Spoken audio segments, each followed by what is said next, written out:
Well, good afternoon, everybody. Thanks for joining us and welcome to our APM PMQ exam tips webinar. My name's Amy. I work for Training Bitesize and I'm joined this afternoon by Ian from the office as well at Training Bitesize, and also our lead APM trainer, Terry Kent. Now, I'm going to kick off just briefly by telling you a little bit about Training Bitesize. We do have quite a lot of new people on the webinar today, so some of you may not have come across us before. So it's good to know who you're listening to, really. So we're a pretty small company, although we do operate internationally. We've got bases in America, Australia, South Africa. But we, as family run, we do have a really personal ethos, and that kind of runs throughout everything we do. So our approach is to be as supportive as we can be, and that's why we choose to run webinars like this one today. We offer a range of project, program and IT service management courses, and we deliver them in a whole range of ways. Obviously, the period that we're going through at the moment, the main ways that we're delivering is online and virtual classroom courses, but we still also deliver bespoke solutions to large corporate clients. We have fantastic reviews and we are really proud of that, and we're incredibly proud of our average pass rate, which is almost 100%. So it kind of goes to show you the quality of the online training and classroom training that we provide to people. Now, the webinar today, you're going to be hearing from Terry. Terry spent nearly 40 years working in projects, both, well, of all different sizes, really, for BT. And a few years ago, back in 2014, he decided that he wanted to actually become a trainer. So he's used all of his experience, his working knowledge, and is now an accredited trainer for APM, also focusing on Prince2 and PPC. Now, what this gives you guys is he brings his real life experience to everything that he does. So it's not just about telling you what's written in the training. He gives you working examples. And I think that's really important when you're trying to put things into perspective. So I'm really pleased that you're going to be hearing from him today, and I think you will really enjoy it. Now, the format of the session this afternoon, Terry's going to go through a few slides. We're going to just focus on the exam tips and how you approach the exam. And after about 15 minutes, we're going to be reviewing with a first question and answer session. So what you'll see on your screen is an opportunity to share your questions in a chat box. So if you've got any questions at all, please just keep firing them away. What we'll do is review the questions that we have in about 15 minutes, and then there'll be opportunity to go through another question and answer session at the end. As we're going through slides, if there's anything that you specifically want to ask about, again, just put a note on there, and what we'll do is at the question and answer sessions, we'll review it and we'll answer absolutely everything you've got. The session today is being recorded, so what that means is you can come back to this at a later stage. If you know somebody else who's doing their PMQ either now or maybe in the future, just share this recording with them as well, and I'm sure they'd find it really valuable. So anyway, enough of me blabbering on. I'm now going to hand over to Terry. Okay, thank you, Amy. Thanks for the introduction. Yes, my name is Terry Kent. Good afternoon to everyone. So I'm a project management trainer, and as Amy says, I do focus in mainly Prince2 and PPC, and also the APM PFQ and the PMQ, which is the course we're looking at today. So what we're going to start off with is looking at the exam format. Now, hopefully you're already familiar with this, because hopefully you've been doing your studies and you got prepared, and you've hopefully done some few practice questions and some sample papers and maybe some mock papers. So you should be familiar with it, but I just really use it as a reminder just to kick us off, really. The real exam would be in the same sort of format as the ones you would have seen online, or mock papers that you may have got hold of, or maybe if you've got the study guide, the questions in there are very similar as well. So The examination is 3 hours of duration, unless you've got particular circumstances, in which case you can apply for additional time. If you do wish to do that, you need to do that in advance of your exam booking at the time of booking, and there is an additional 25% can be allowed for certain situations, but they'd be arranged via the APM. If you want to do that, you need to go via Ian in the office who would actually do the booking of the exam. The exam is closed book. It's normally a written paper, but in this case, because when in the circumstance we're in, it'd be an online paper, and you do that through a system called Proctor.U. So effectively, you log on via your laptop or your PC at home, and someone in the centre somewhere will be monitoring you while you do the exam. And it is closed book, so they're really monitoring to make sure you're not looking at your manuals, not looking at your guides, not looking at pre-prepared notes. In fact, all you're allowed to do really is just read the questions that come up. They'll answer in the paper, the 16 questions, and then just answer 10 of them and submit your answers. Any questions on actually accessing Proctor.U or the system, or any technical issues around getting access to your exam, I'll get you to go and speak to Ian afterwards at the office.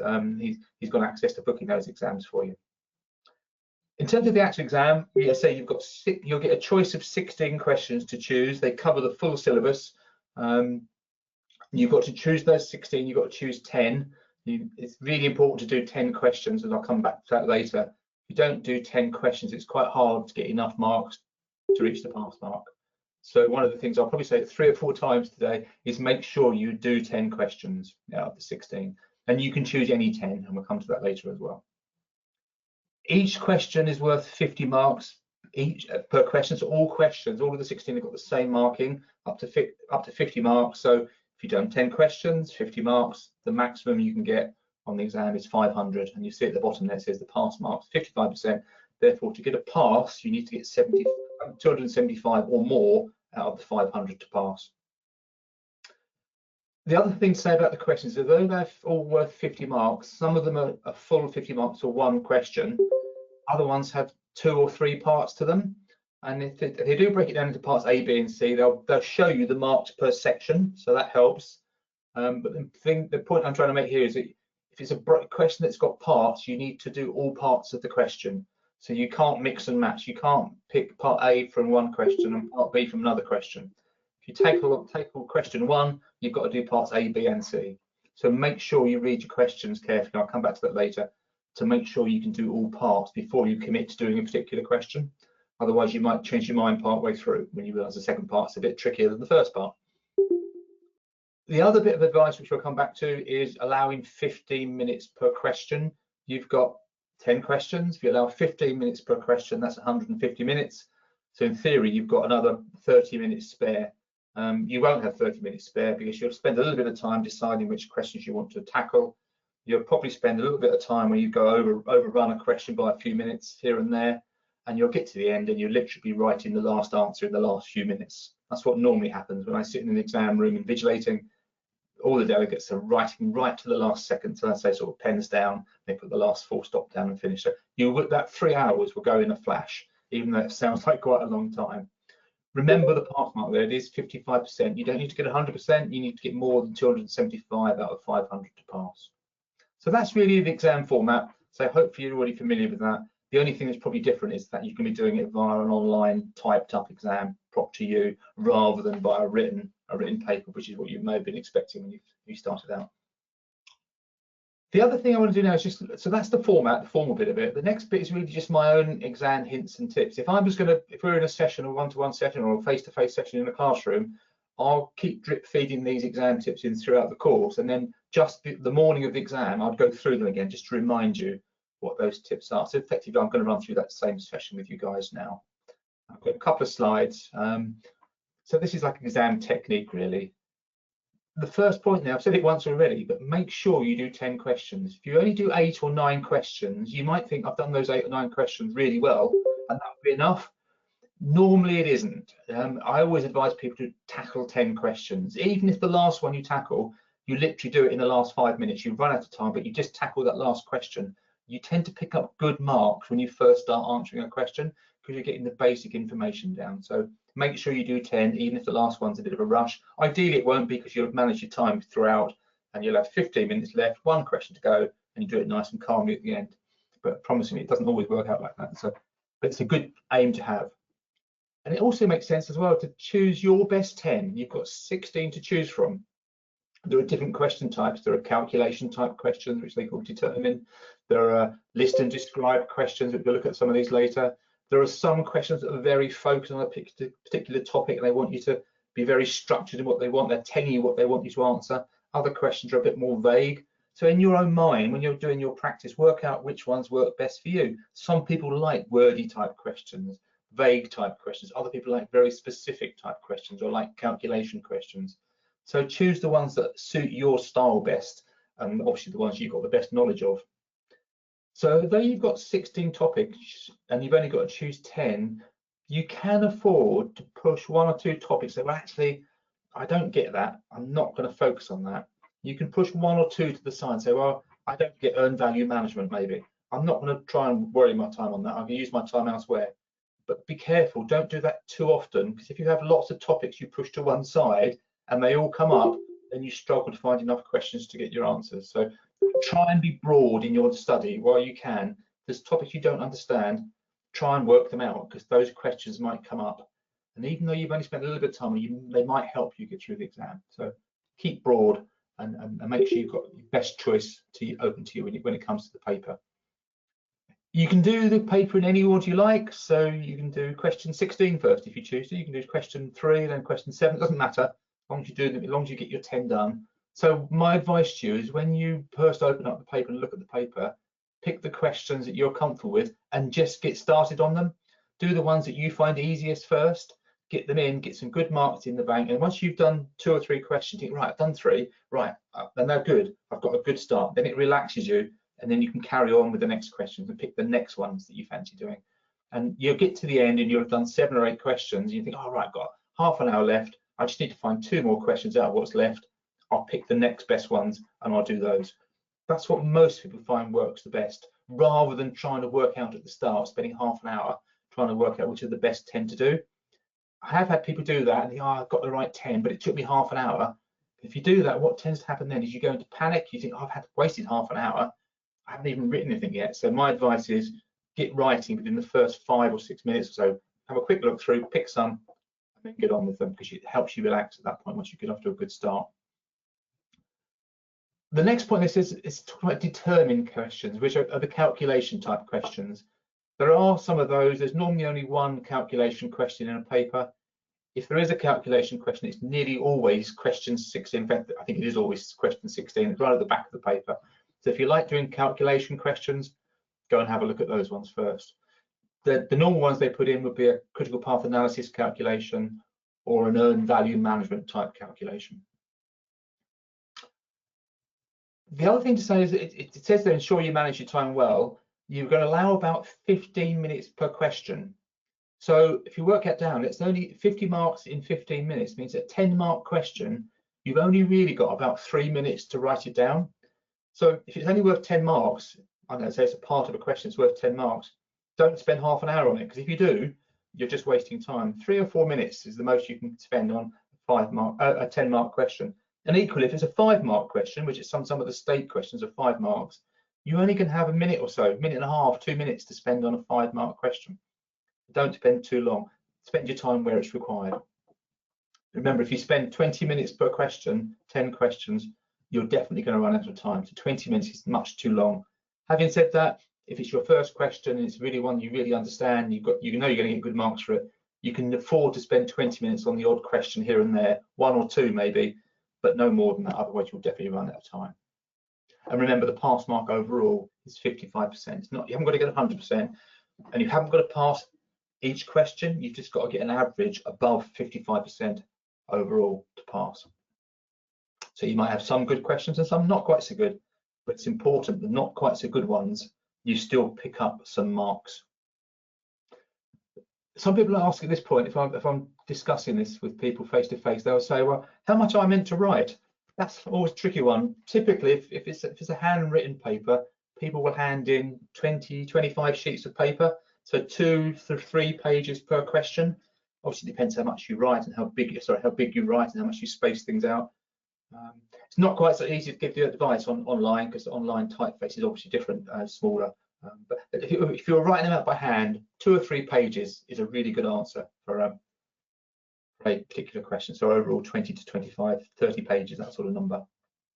But it's not about quantity, it's about quality. It's about answering the question, giving them information, writing the facts. They're not looking for lovely handcrafted introductions and conclusions. What they're after is answer the question, give them the facts, write it down, be clear, tell them who's doing it, what they're doing, why they're doing it, when they're doing it, what time in the process they're doing it, explain what's going on, give examples if necessary. So just moving on to a few more hints and tips. Again, it's about reading the question. Make sure you read the questions carefully. If you've done lots of practice questions, there's a chance you'll have seen a question you think is the same question, and it may not be quite the same. It might be slightly differently worded, or it might have a different, instead of asking you about the process, it might ask you about why we do a certain thing, what are the benefits of it. So just be careful, make sure you really clearly read the question. And it says then remember the marking scheme. The next slide is actually the marking scheme. So if you can't remember the marking scheme, I'll remind you on the next slide. But it's about, is it listen, describe, is it explain, how do they allocate the marks, making sure you're focusing your effort and your time on where you're trying to get the most marks, making sure you spread your answers across the whole question rather than just focusing on one part of it. Quite important, that bit. A couple more points there is make sure you include the obvious points. So what I mean by that is, you thought something, oh, that's too obvious, I won't bother writing that down, the examiner will know that. They might well know it, but you need to show them that you know it too. So just don't be afraid to write down what seems to you to be blindingly obvious. I don't know, the sponsor owns the business case because they're the senior manager, they've got the authority, they're the ones that provide the funding or get the funding from program management. Write those things down. If you're thinking it, write them down, because the next point says the examiner can only give you marks for what you write or what you type into your paper. They don't know what you're thinking. Yeah, I know it's obvious, but it's just, if you're thinking it, write it down. And then the next bullet point really sort of refers to the same thing I mentioned earlier. Quite a few of the questions, they'll ask you about the steps in a process or explain the steps or describe who does what. But they might sometimes say, what are the benefits of doing something? So what the risk management process, what's the benefits of using risk management, having a risk management process? So you've got to think about what the steps are and then explain in your answers why that's a benefit. Make sure it's a positive. So why are we doing that? What's the reason for doing it? What's the benefit of having a risk management process? So then think about all of those and list out the 5 benefits and then describe them. And when you're describing them, say what the benefit is, who is the benefit to, why it's a benefit, when does the benefit get realised, all those things. To say, if it's about benefits, make sure you focus on the benefits. It's very easy. I've seen feedback from exams where very nice answer, clearly described the steps in the risk management process. However, the question asked you, what were the benefits? So again, you're not answering the question. So make sure you read the questions clearly and carefully. And that's why that last point's quite important, which is saying, do some mock papers, some sample papers. The more practice questions you do, the more you get used to writing your answers out, the more you, or type them out in this case, the more times you think about how long it takes you to do your answers. If it's taking you half an hour, then you need to speed up, or you need to take some of the volume out. If you're doing it in 5 minutes, you can afford to add more detail into it. It gives you a feel of how well you're doing in terms of timing. The more practice you do, the more chance you've got of passing. Not least because the questions you practice might actually come up in the real paper if you're lucky. My next slide, and after this slide, we'll I just want to go through the marking scheme. So you will have seen the slides that some of the guidance has got marking schemes in it, some of the from the APM. Just like to remind you that you get 2 main types of question. One is list and describe, and it says normally list and describe 5 normally, and normally used to pick up marks on list and describe because you get marks, as you see there. You just list out your 5 points. If those are correct, you'll get 2 marks for them. If they're incorrect, you get no marks. If that's sort of correct, but a bit off target or a bit vague, they might give you 1 mark. So just by writing the list items down, it's asking for 5 things. If you get them right, you can get 10 marks, quite easy marks. And then below that, you then expand each one of those list items into a paragraph, and you describe it. What the box is trying to show there is if you've got 4 good points that describe that list item, you can get, if they're right, again, you get 2 marks per point. So you could get another potential 8 marks. So 5 lots of 8 plus the 10 at the top gives you your total maximum of 50 marks. It's not always 5. Sometimes it asks you for 4 things. List and describe 4 things, or list and describe 3 things. So make sure, again, you read the question. The important thing here is, though, that if it asks you for 5, make sure you give them 5. If you only give them 2 or 3, you can't pick up those extra marks because they've got 10 marks to award for each of the 5 things. So make sure you cover the full breadth of the question and give enough marks for each piece, enough points for each piece to pick up the marks. Don't do all your work on the first 2 and think, oh, they're brilliant, and I won't bother the last 3 or 4 points because you run out of steam. Just spread your effort across the 5 parts, is what I'm trying to say. And then the other type of questions you get, if it's not list and describe, is normally the explain type questions. And with these ones, I'm not asking you for a list, they're just asking for an explanation of 5 things. Explain 5 benefits to the risk management process might be another example. And then just explain them, just a nice big chunky paragraph. Because you don't get points for the list item, you've got the ability to pick 10 marks up per paragraph. So 5 things, 2 marks each gives you your 10 marks, times 5 gives you your 50.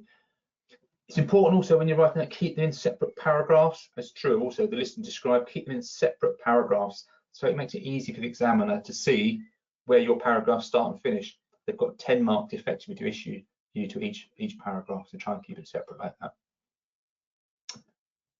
If you're writing it handwritten, I'd always say to you, leave gaps between your paragraphs. If you want to add more in afterwards, you can go back and add it in. If you're doing it online, I guess you can just go back and insert lines and add more data later or more information later, an extra point you think of. Maybe at the end, when you've got 10 minutes left over, you go back and review in your paper, you can add a couple of extra points in. That might get you enough extra marks to take you over the pass mark. The other types of questions you get, and there aren't so many of these, sometimes you get a question that says state. For example, it might say, explain the following 4 things and then state the meaning of something. And if it's a state, it's just like for one good strong sentence that states the meaning of it. And they'll give you up to 5 marks for that. Remember, 5 marks is only about 1.5 minutes to 2 minutes of writing. That's all the amount of time you should allow on it. And the only final other marking scheme they use is determine. So determine is used when they've got to do when they want you to do a calculation. Normally, or typically, it's question 16. It will say determine the critical path analysis for this project. Work out the duration of the project. Work out the float. Work out the free float. Calculate the critical path. Identify the critical path. Determine 4 things. 5 marks per answer. 20 marks just for that determination of the critical path. Then it will go on to say, quite often say, state the meaning of the critical path, state what total float is, state what leveling is, state what smoothing is. So just give a little statement about what those things are. So that's the marking scheme. So it's important you recognize that, so you can focus your efforts knowing how to pick up the best marks. And then my last slide, before we go back to some question and answers around the marking, is this last slide here. Just if you, one of the problems people have, the reason people don't quite make it through the exam, they don't quite pass, is either they run out of time, so they only get 8 or 9 questions done, they waffle around and go off topic and don't actually answer the questions, or they don't expand their answers enough and they get stuck. They find 2 points, but they can't think of the 3rd and the 4th and the 5th points to add in their answers. Or they don't expand their answers enough. They just go very high level detail and they want to go further detail on that. So these tips are just to help you expand your answers, or if you get stuck. There's a poem by Rudyard Kipling, and it was called, well, I can't remember the name of the poem now, but it had the words what, why, how, when, and who in the poem. And they were his 6 good friends. There's only 5 of them there, but there were 6 of them. The other one was where. So you had these 6 good friends, and these things are very useful to help you expand your answers. If you're describing something, I don't know, about the business case. What are the business case? So the business case is what decides whether the project's viable. Does the benefits outweigh the costs and the risks? Why does that happen? Well, because it makes sure we focus our efforts on the right areas. How do we do it? Well, you could describe how the business case is written and who writes it. When do we do the business case? Well, we start it off in concept and we build on it in definition, and we use it throughout the project to make our decisions. and then we use it at the end to decide whether the benefits are realised. Who owns it? Well, the sponsor owns it, although it's often written by the project manager and updated by the project manager. So you can see if you use those thoughts, what, why, how, when, who, and sometimes where, you can expand on your answers, add that extra little bit of information that shows you really understand what you're talking about. Because throughout the whole of this paper, you're not trying to be, it's not like a memory test, you're trying to prove to the examiner you understand what we're doing and you can explain it and you can use it in practical terms. That's what we're trying to do. My next point there says why. Why? And that's about getting down to the detail. So when you've explained something or you've said something, say to yourself, why have I just written that? Oh, I've written it because of this. Then add that next bit of information in. Again, it digs down to the deeper level. Don't think anyone's ever done root cause analysis, but when you do root cause analysis, we use what's called the 5 whys model. So you do something. Why have you done that? Oh, we did it. Why did that happen? Well, because of this. Why did that happen? Why did this happen? And you get down to the root cause.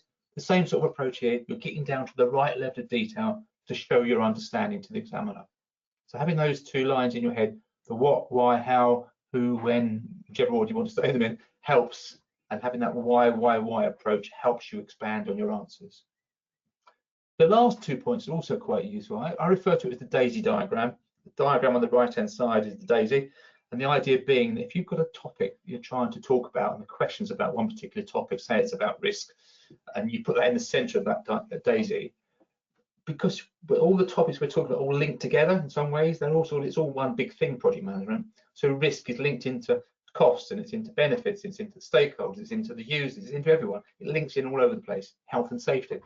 So if you're answering a question about risk and you want to expand on it, you can dip into those other topics and pull information from them to sort of make your discussion and make your argument around the risk, which is great. But the danger is that what you then do is you then stay out of the central circle and carry on going away further and getting away from the central topic. So make sure if you do use DAISY and you go out and pull some information in, that you always come back to the center and then carry on and answer the question. It's a good tip all the way through this is to read the question, start writing, just check the question. Am I still answering the question? Am I still giving it what they're after? And that works normally quite well. And then my last point, my very last point there is about consider the question from a different perspective. So again, if you're not sure of it, you can't find enough points to expand your answers with, or you can't think of enough benefits, think about the question from a different perspective. By that I mean from a different person, a different role in the organization, or from within a different phase within the project. So think of it from concept, or think of it from benefits realization or termination, rather than just sticking in the center of the life cycle. Think about it from both ends and think about it from top to bottom. That helps you expand normally. That, Amy, is the end of my slides on exam techniques and stuff. So what I'd suggest we do is open up for questions. If anyone's got any questions about exam technique or exam format, because after that we're going to start looking at some of the topics that were some of the questions that came up in advance from attendees, and we'll go through those maybe one at a time, and then we'll have a session at the end as well. So back to you, Amy. Okay, perfect. Thanks very much, Terry. Thank you. So we've had quite a few questions. Some of them it might be more appropriate, Ian, if you answer them rather than Terry, but I'll just kick off. So as the exam is being taken at home, how do things like toilet breaks get monitored? Good question. Well, I'll pick that one up then. So you can have toilet breaks throughout the exam. You don't get additional time for them. So whatever time you take for the actual break is taken out of the actual exam time. And yeah, so that's really sort of the answer to it, really. It's sort of frowned upon of excessive toilet breaks as well, but just the odd toilet break through the course of the exam is fine to take. Okay, perfect, thank you. Terry, one for you. Yep. The questions, are the questions that are essay based weighted more heavily than those that are split into parts? No, each question's worth 50 marks. So they don't have to be essay based. It's not necessarily a worded essay. You can use bullet points to answer them.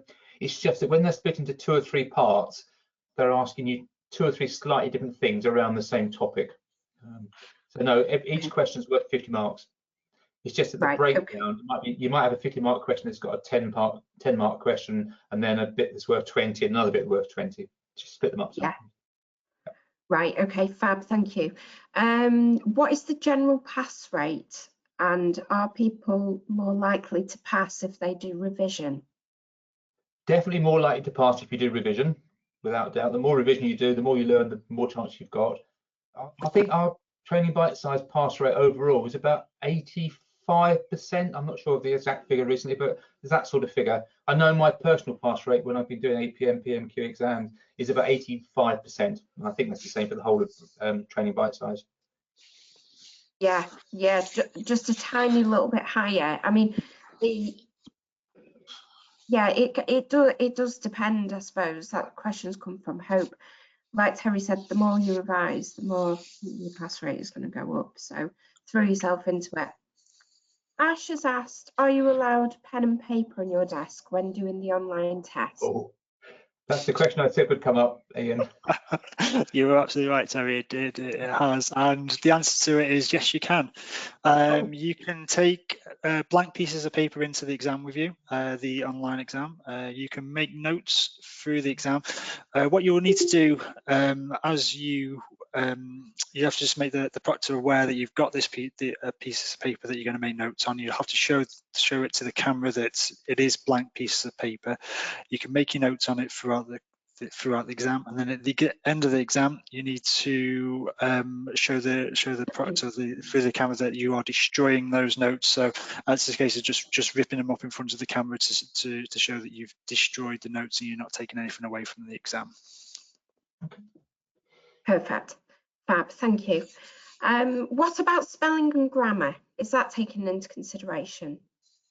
No, it's not. As long as they can understand what word you're trying to say, they're not too worried about spelling. They're not too worried about grammar. What they're after is, have you answered the question?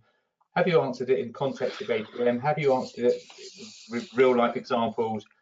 Can they make sense of it? I mean, if it's so badly worded, they can't understand what the word is. That's different. Equally, like handwriting, it's not doing handwriting here because it's an online thing, so it doesn't matter. I guess you can use spell check online. But they're not worried about that. As long as you're getting the points across, and as long as you're making you're factually correct, you're fine with all of that. Yeah. Okay, perfect. You've asked about notepads for making notes. I think we've answered that, but if you want us to cover a different element, just send over another question in, please. I think on that one, Amy, can we just jump in? Ewan's asked if a notepad can be used. It's you can't use notepads. It has to be sheets of A4 paper that you can use in the exam. So they have to be sort of standalone pieces of paper that you can hold up and show to the camera, before and after, and to show that you've destroyed it. They won't allow an actual notepad to be taken in for the exam. Brilliant, thank you. Next one, what is the online exam like? What do you mean by what's it like? It'd be the same questions that would come up as if you're face-to-face. It's just like, I'm assuming it's just like a workbook that you just flick through, read the questions, and then blank sheets to blank pages to put your answers onto. Ian, do you know any more than that? I think what we probably best to do is get some see if we can get some screen prints of what the actual online exam looks like and how it sort of is formatted, and then if we can obtain them, we can show you exactly what it looks like and how it is visually when you come on to sit the exam. Okay, fab. And MT, you're also asking what do you need to do to set up for the online exam? What we're going to do after the session is finished is we will send you a link so you can watch this recording again, but we're also going to share a document so you know exactly what you're doing to set up for your APM online exam. So we won't go into that. We'll get something after the session. You've asked about Prince 2 exam differences. I don't know if you maybe want to expand a little more on that and what specifically you're asking about. Well, there could be two. Can I just jump in there, Amy? There could be two things. Of course. if you're a Prince 2 practitioner, there is an option to sit a shorter version of the exam in the paper version. You can sit a 2-hour exam rather than a 3-hour exam if you're already a Prince 2 practitioner.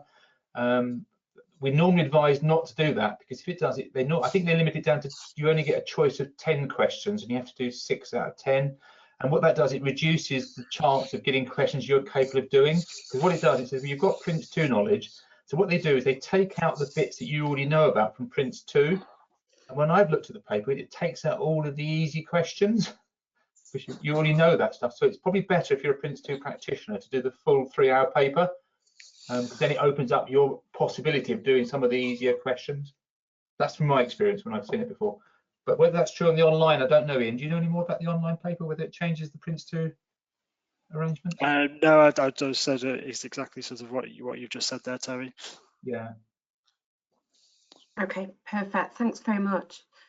The only other thought I've had there is the Prince 2. The question might be around the Prince 2, because Prince 2 is a multiple choice exam, whereas the APM PMQ is a written paper. That might be the other thing you might have been referring to. Okay, yes, possibly. Thank you. Right, Guy is asking, is there an option to get past marked? So I know I'm on the right track. Guy, I'm assuming that you're talking about practice exams there. So Terry and Ian, I don't know how that works with practice exams, to be honest. Well, I have done it before. If people are really keen to get a paper looked at, I won't mark it, but if anyone wants to, people send me a paper. I've done it before where I'll just look through it and give it some feedback about whether you're getting it about right. I'm not actually an examiner, I'm not a marker, so I can't actually give you an actual mark, but I can go through and say whether you're touching on the right areas, whether you're giving sufficient level of detail, whether you've got the format right, whether you've got whether you're picking up the right areas. I'm happy to do that if people want to send those through. I guess via Ian, I'll have a look at those. I've done it before and I can do it again. So don't get too many of them in one go, it'll be all right. Okay, fab. Great, thank you. She was asking, are there more practice exam questions available? That pretty much depends on who you brought your training with. If you've done it with Training Bite Size, then we've got a really extensive exam simulator, which has just pretty much got hundreds of questions on there. So you would have that opportunity if you're training with us. If you're using a different training provider, it's going to depend on what service they're providing, I'm afraid. There are papers online you can get hold of on the APM website. There's also an APM study guide which has got some questions in it. They're also available. As you say, Amy, we've got papers that we can set. Ian, you've got a set of 10 questions you can send out to people as well, haven't you? If it's booked through yourselves. Yes, that's correct. Yeah. Maggie is asking, can you see the format of the online exam? I think Ian's covered that a little bit earlier, so we'll get some screenshots over to you guys so you can actually see it. Matthew, we will double check about spell check during the online exam and make sure that we get the correct answer with that. Michael, if it's just blank sheets of paper, how is a network diagram filled out, e.g. question 16? The way I understand it, what you would do on the exam paper, they'll give you a network diagram drawn out in the same way they would on a paper copy. So they'll draw all the boxes out for you, they'll show all the dependencies, they'll put in the durations and activities, and then you actually go on to, as I understand, you actually go onto the online system and you put in your answers into those boxes, and then you work it through, and then that sort of shows you're working. And then when you've done that, you use the answers to answer. So you worked out the duration of the project is, I don't know, 20 days or whatever. You then use that to answer the question and just put that down as an answer on your paper. It's the same way it works on a paper copy. You do it on the paper copy, you do it on the last sheet on page 16, and then you write your answers out afterwards. So I can only imagine it works the same way, but that will come out when you look at the format of the paper. So it'd be worth doing that, Ian, when you get some questions, look at the format, see if there's a calculation question on the last page, see how that's written down. Okay, will do, Terry. Yeah. All good questions. and they're still coming through. Good, yeah. I think we What? carry on with it. This is the most important part. Yeah, okay, fab. Well, look, thank you everybody for your questions. Keep them coming through, and we will revisit some of these towards the end. We'll just make sure that Terry covers some of the key. What I'm suggesting, Amy, is we carry on answering the questions now if they're coming through, rather than look at the revision. Oh, sorry. Oh, Because sorry. the revision topics people should have done anyway by now, so I would stick with going through the questions. Right, okay, fab. Right, what if your internet cuts off several minutes? Can we rejoin and continue the exam? I think if your internet does cut off, there's it's not guaranteed that you'll be able to rejoin and re-pick up the exam.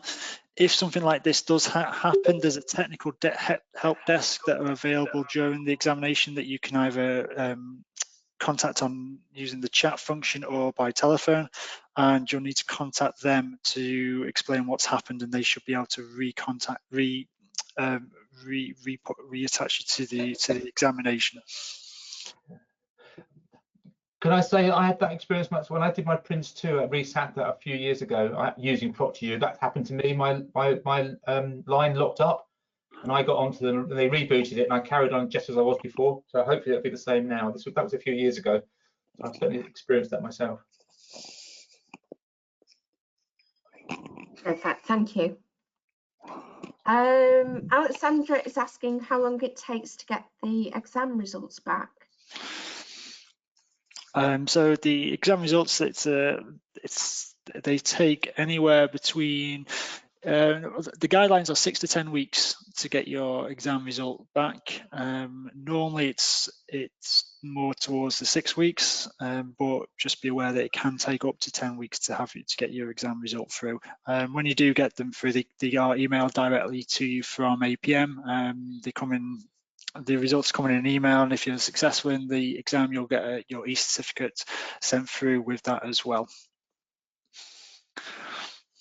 Brilliant, fab, thank you. Matthew, you're double checking what I've said about the exam simulator. So yeah, you're quite right to do that. Ian, are you okay to pick that up? So yes. Yeah. Yes, I'll pick that up with Matthew. Okay, perfect. How can I get access to the practice exams from Training Bite Size? Okay, so I can send them over to Maggie separately, so I can pick that up with her directly. Okay, perfect. Thank you. Jason is asking whether it's a closed book exam and whether the box 6 can be taken into the exam. Yeah, it's definitely closed book, and no, you can't take box 6 into the exam or your study guides or anything. It's literally, you can only take your brain with you and pieces of white paper that you can write your notes on, and your laptop. Yeah, you're not allowed to box 6 or box 7 or anything at all.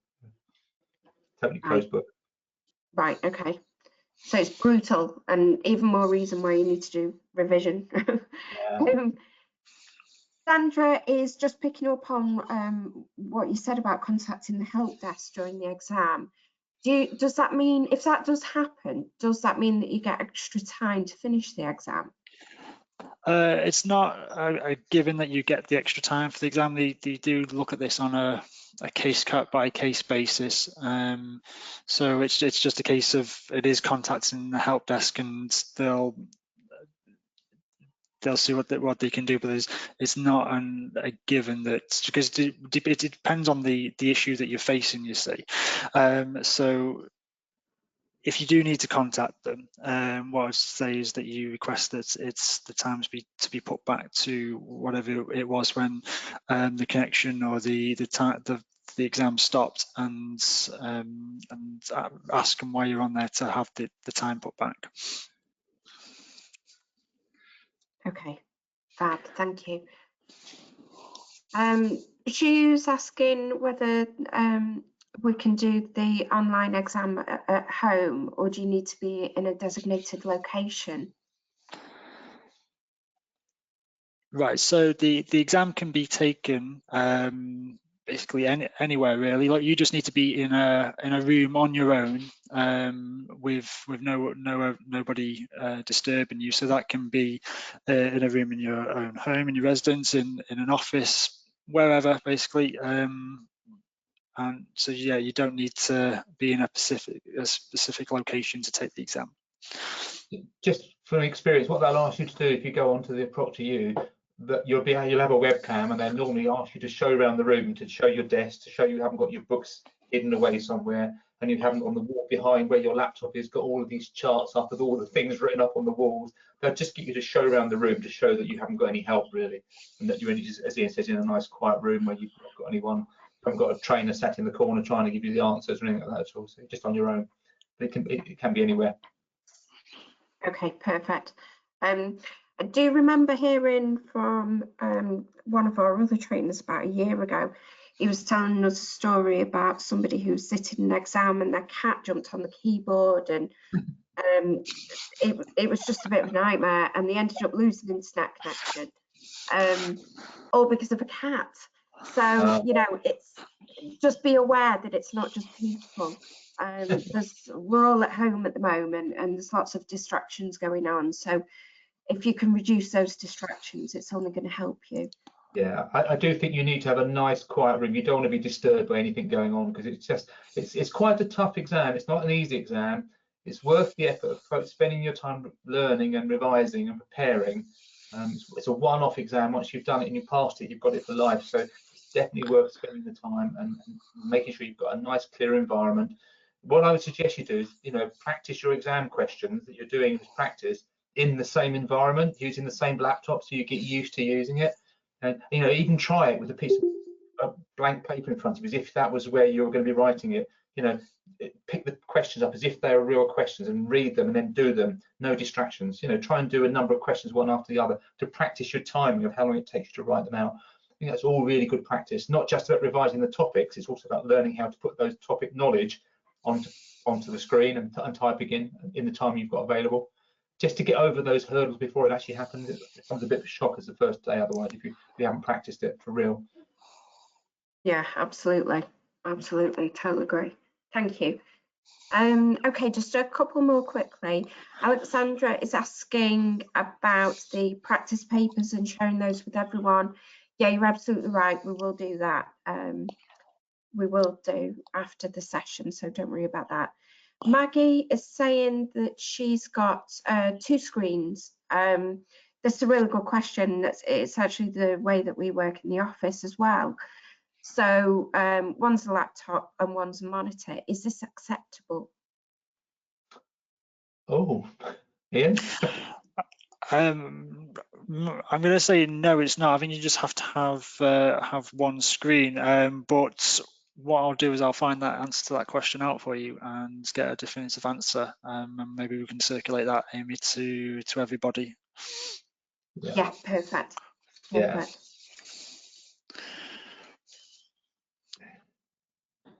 Huma, well done. Somebody's just messaged through saying from earlier experience it's not acceptable. You just need to have one screen, but like Ian has just said, we will find the correct answer from APM and we'll come back to you all. Ash is just asking specifically about confirmation that he's had, but you're with a different training provider, so we'll look into that separately, Ash, if that's okay, and we'll come back to you. Terry, is it worth reading through the APM book?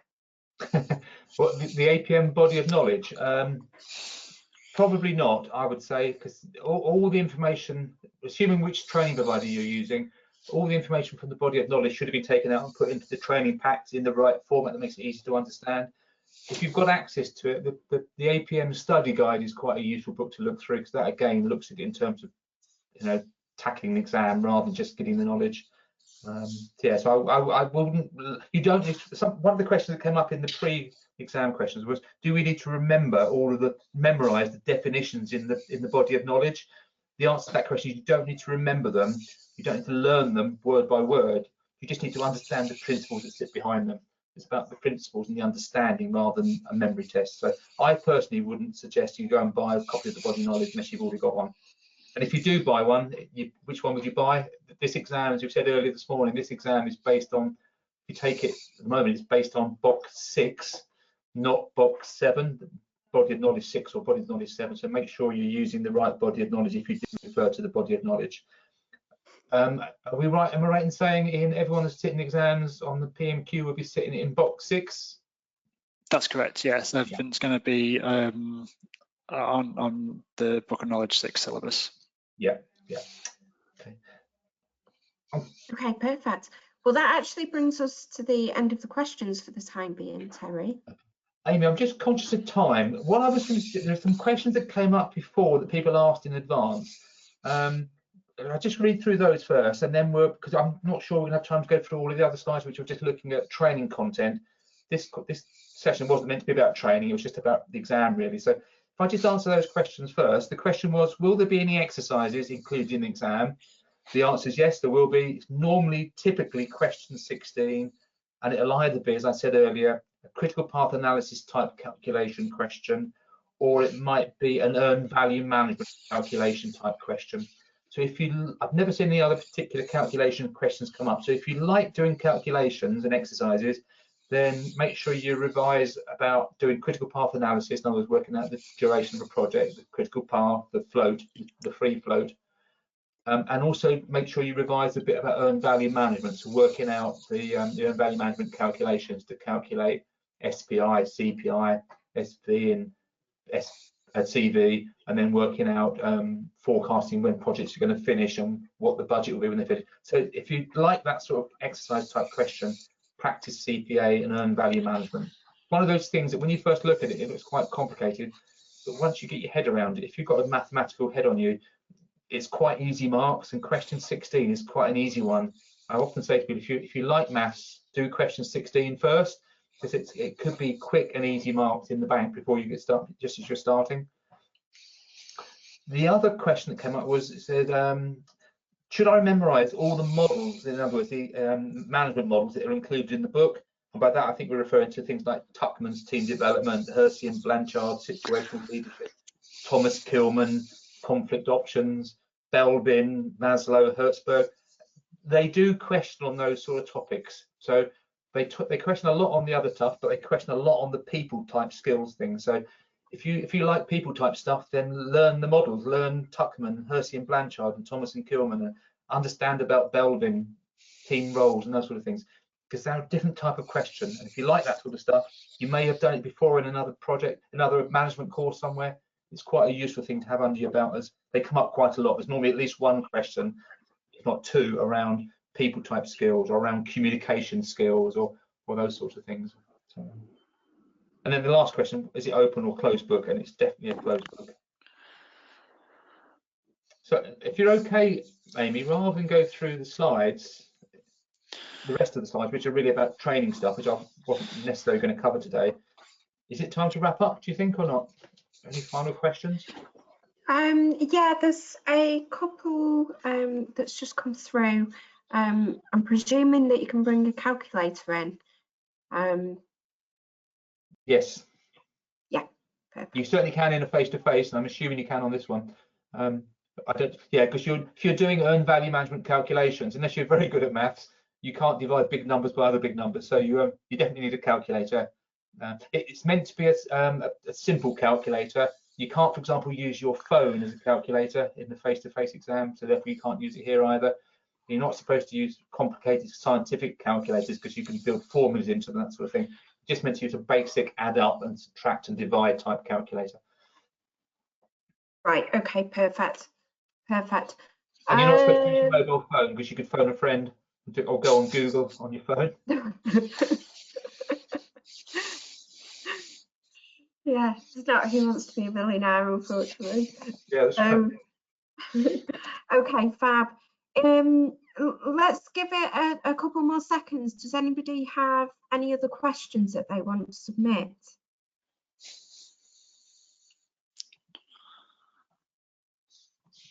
Lots of good questions, I thought, on the section so far. The right sort of question. Everyone's asking the right things. So hopefully everyone's okay with the content and has done enough work and done enough practice questions. Right, okay, fab. Jason is asking, can the slides you were going to go through be sent out? Yeah, absolutely. We'll make sure that we send those over. Hope is asking who to contact if you've got more questions. So Terry, I don't know if you just want to go to the final slide. We've got all our contact details on there. Okay, I'll skip through all these slides. So the slides I'm skipping through are the ones of the topics that came up: project office, requirements management, configuration management, investment appraisal, scoping, scheduling, and budget control. So that's what will be in the pack when it gets sent out. But hopefully everyone's got this. It's useful revision stuff. For the purpose of today's course, look at the exam. So yeah, there we go. There we are, fab. So we've got email address there, telephone number there. We've also, if you go onto our website, we've got a chat option, so somebody's always available to pick up that during working hours, so you can get an instant response to us that way. And if you're training with us and you've bought a support package, you'll have details of how to book in sessions with either Terry or another trainer that's leading you through the PMQ. Alessandra is asking, the study guide book is not showing anywhere that it's a 6th edition. It just shows 1st edition 24 and revised 15, 16, and 18. Is that okay? Yeah, that's absolutely okay. The box 6 body of knowledge 6th edition has been used for a number of years now. The box 7 was due to come out this summer and starting to be used this summer, but with everything that we're experiencing in the world right now, it's just been delayed a little bit. So Ian, I don't know, or Terry, if you want to add anything more to that. Yeah, I know that the box 7 study guide from the APM isn't actually available yet, because I tried to order one. It's not. You can order it, but it's not available yet, so it's not being shipped yet. So if anyone's got a body a study guide, it will be the old one, box 6 one. Yeah, but you perfect. can. Yeah, the box 7 itself is available, but again, you shouldn't be using that either if you're doing the box 6 exam. And when is it looking to change over to box 7 at the moment? Box 7, the last time you can do box 6 exams is the end of December. You can do box 7 exams from the beginning of May, so there's an overlap of whatever that is, 8 months overlap.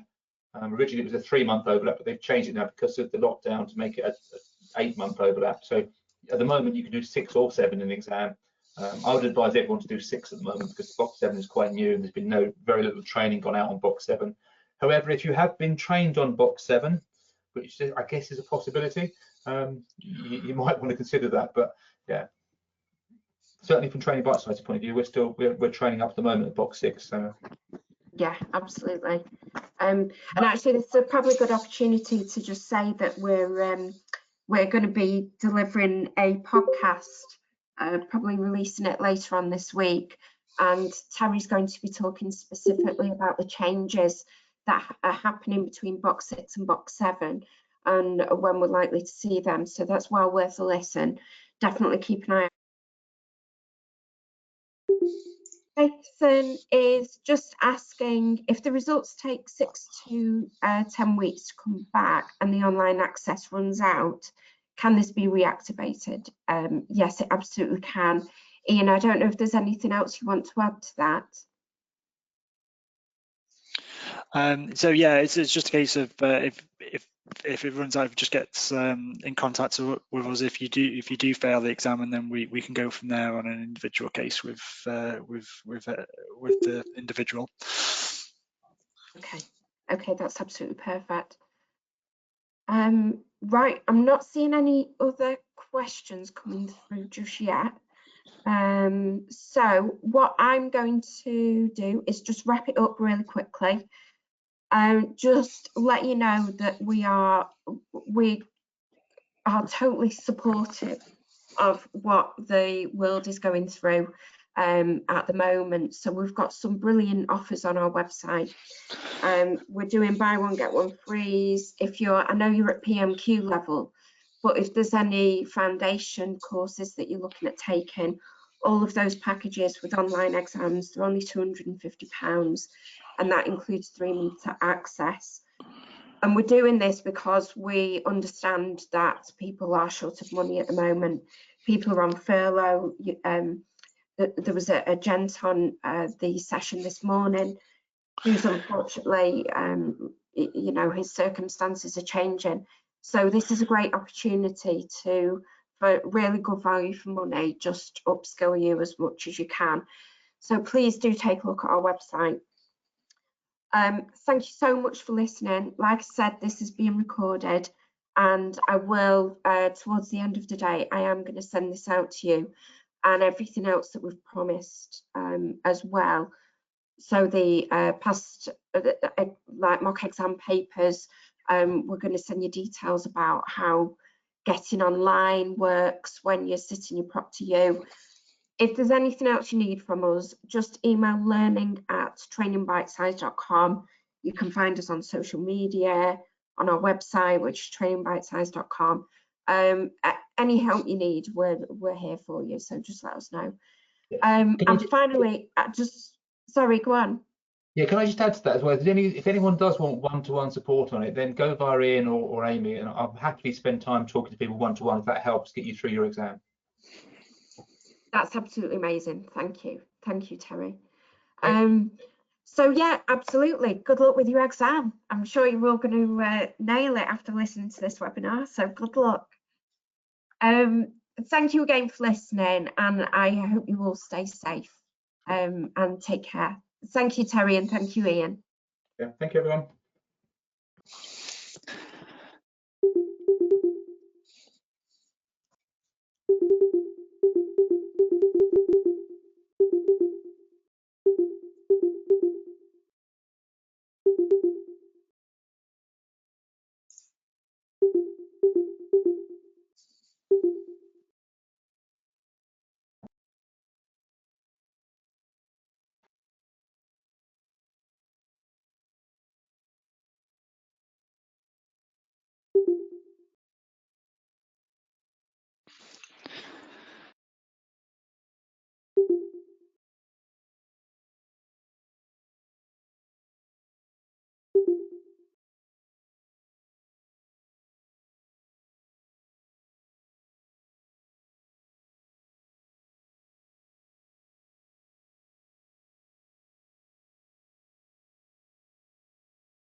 Just us left then, by the looks of it. Fab. Great. That was ace. Thank you so much, guys. Yeah.